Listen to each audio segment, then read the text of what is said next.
Sim, continuemos. Desculpe pela pausa, mas foi uma falha técnica. O fonema P da palavra parte, por exemplo, corresponde à letra P.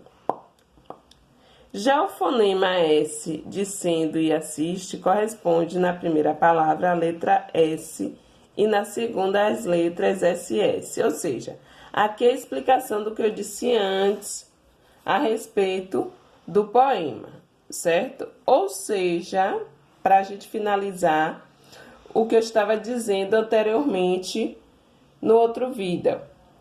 Na verdade, existem inúmeros sons para as letras do nosso alfabeto. Isso na língua portuguesa. Então, digamos, pode ser que o X represente, certo? O som do CH, ou mesmo do Z, ou ainda do C, certo? Então, são 3 sons para uma única letra, que é o X. Então, vocês irão perceber isso nos exemplos seguintes que eu darei. Há também a situação em que uma combinação de 2 letras representa um único som, um único fonema, que nesse caso aí é em relação aos dígrafos. O que é um dígrafo? É a combinação de 2 letras que representam um único fonema. RR, ó, 2 letras que representam um único som. SS, SC, SC cedilha, XC, também 2 letras que vão representar um único som. Assiste, nasce, cresça, exceção. NH, 2 letras que representam um único som. Manhã. Então, só existe esse som único com a presença do NH. E assim segue o LH, o CH, o QU, quando não é pronunciado, ó, 2 letras, quando não é pronunciado U, 2 letras e um único som de K, queijo, guerra, ó, o U não é pronunciado, certo? Tem 2 letras que representam um único som, guerra, certo? E assim segue com an,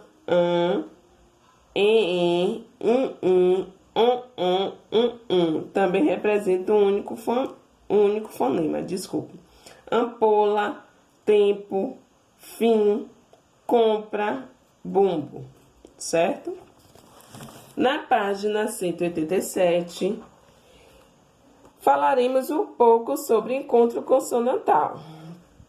O encontro consonantal é o agrupamento de 2 ou mais consoantes em uma palavra. Eles podem ser perfeitos ou imperfeitos. Quando o encontro consonantal é perfeito, isso quer dizer que o encontro das consoantes ocorre em uma mesma sílaba. Já quando se trata de um encontro imperfeito, encontro consonantal imperfeito, as 2 consoantes se encontram, mas em sílabas diferentes. Há, na língua portuguesa, 3 tipos de fonemas: consonantais, vocálicos e semivocálicos, o que eu disse antes também. Fonema consonantal é aquele em cuja produção o ar que vem dos pulmões encontra obstáculos. Que obstáculos são esses? Os lábios, a língua, os dentes. São fonemas consonantais, entre outros.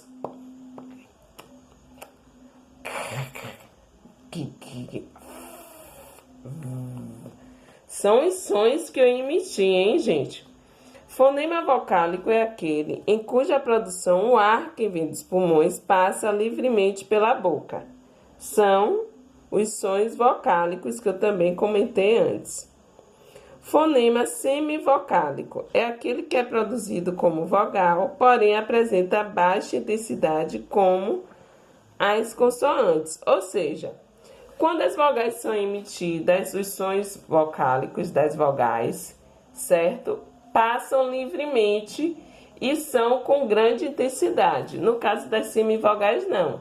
Elas têm um som mais fraco, certo? E a emissão maior são das vogais nas sílabas.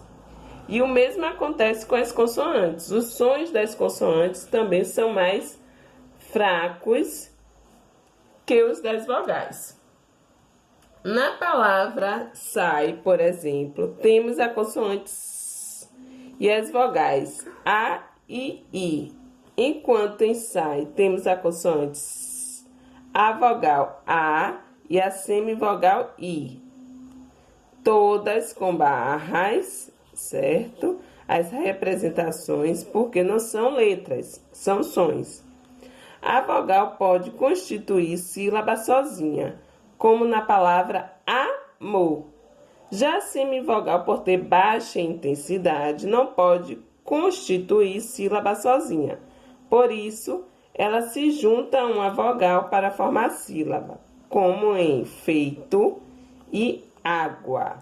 Ou seja, sílaba é um som ou um grupo de sons pronunciados em uma só emissão de voz. Gente, não esqueçam que toda sílaba tem uma vogal, não existe sílaba sem vogal e não pode existir também dois sons vocálicos em uma mesma sílaba. Se tiver dois sons vocálicos, sempre será uma vogal e outra semivogal, certo? Quando em uma sílaba há um encontro de uma vogal e uma semivogal, forma-se um ditongo. Se a ordem é semivogal mais vogal, temos um ditongo crescente. E se é vogal mais semivogal, temos um ditongo decrescente. Ou seja, o ditongo é a formação de uma vogal mais semivogal. Para classificar o ditongo em crescente ou decrescente, primeiro vem o som mais fraco e depois o som mais forte. O mais fraco é a semivogal e o mais forte é a vogal, certo? Por isso que é um ditongo crescente. Aqui tem um exemplo. Água, ó, guá.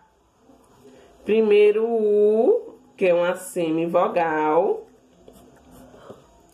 e depois o A, que é a vogal. Semivogal mais vogal em uma única sílaba. Então, é um ditongo crescente.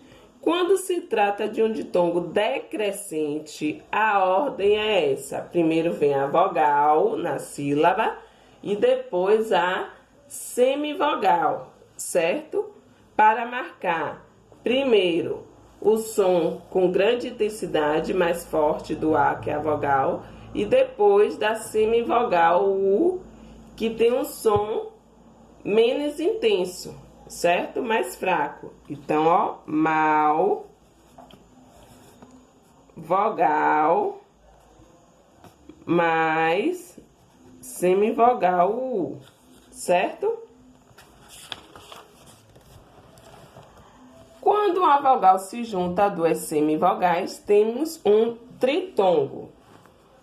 Em um tritongo, a vogal fica sempre no meio da sílaba, ou seja, Paraguai, guai. Aí tem aqui o U, semivogal. Essa será sempre a ordem, vogal, o A e o I, semivogal. É um tritongo. Quando duas vogais se encontram, temos um hiato. Nesse caso, as vogais ficam em sílabas distintas, ou seja, é o encontro de duas vogais em sílabas diferentes, certo? Por quê? Por que em sílabas diferentes? Porque as duas são vogais e não existem duas vogais em uma mesma sílaba. Saída, saúde, certo? Ó, vogal e vogal em sílabas diferentes. Em resumo, são estes os tipos de encontros vocálicos. Ditongo, encontro de uma vogal e uma semivogal, que ficam sempre em uma única sílaba. Tritongo, encontro de uma vogal mais duas semivogais, que também ficam na mesma sílaba. Hiato é o encontro de duas vogais, que ficam em sílabas diferentes. As regras básicas de divisão silábica. Não se separam as letras dos dígrafos LHCH, NHQU, alho, manha, queijo. Ou seja, esses sons são inseparáveis, certo? E até mesmo as letras, quando forem separadas na palavra, elas permanecem na mesma sílaba. As letras dos encontros consonantais formados por consoante mais R ou L, cravo, clave, ó, CR, CL. Se, entretanto, o L ou R forem pronunciados separadamente da outra consoante, ficam em sílabas diferentes. Sublocatário,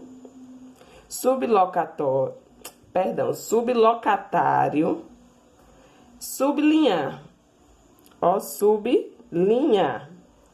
As letras dos ditongos e dos tritongos, frouxo, aguentar, Uruguai. Separam-se as letras dos hiatos, isso vocês já sabem, as letras dos dígrafos RR, SS, SC, SC cedilha, XC, e dos encontros consonantais CC e C cedilha, barro, assado, nascer, cresça, enfim. Lembre-se também de um detalhe. Em uma palavra iniciada por consoante, seguida de outra consoante, as duas consoantes ficam na mesma sílaba, junto com a vogal que vem depois delas. Psicologia, ó.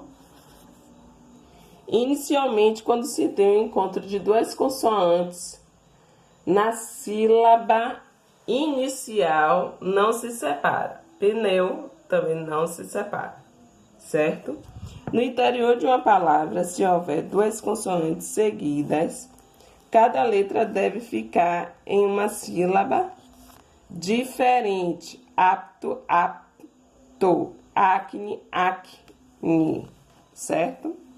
Dependendo da tonicidade que apresenta, as sílabas podem ser tônicas ou átonas. Sílabas tônicas são as pronunciadas com maior intensidade, e sílabas átonas são as pronunciadas com menor intensidade. Então, as tônicas são pronunciadas com maior intensidade e as sílabas átonas são pronunciadas com menor intensidade. Em sacramento, por exemplo, a sílaba men é tônica e as demais são átonas. Logo em seguida, tem um exercício. Aplique o que aprendeu, da página 188 até a página 190. Vocês farão as questões, certo? Dessas páginas. Se eu não me engano, da primeira questão até a... Só irei conferir se vocês farão até a 12ª questão como marcação. Só que vocês farão apenas as respostas, certo? Eu prefiro que sejam apenas as respostas. Então, vocês farão esse exercício até a 12ª questão mesmo, da primeira até a 12ª. São respostas curtas e vocês irão respondê-las porque são importantíssimas para esse assunto no que se refere aos sons e as letras das palavras. Obrigada pela participação de vocês. Caso vocês tenham alguma dúvida durante o exercício na segunda aula, por favor, tirem as dúvidas no privado do WhatsApp. Mandem mensagens para mim que eu estarei de plantão respondendo a todas as dúvidas, certo? Fiquem com Deus, obrigada e até a nossa próxima aula da tarde do nivelamento. Tchau, tchau.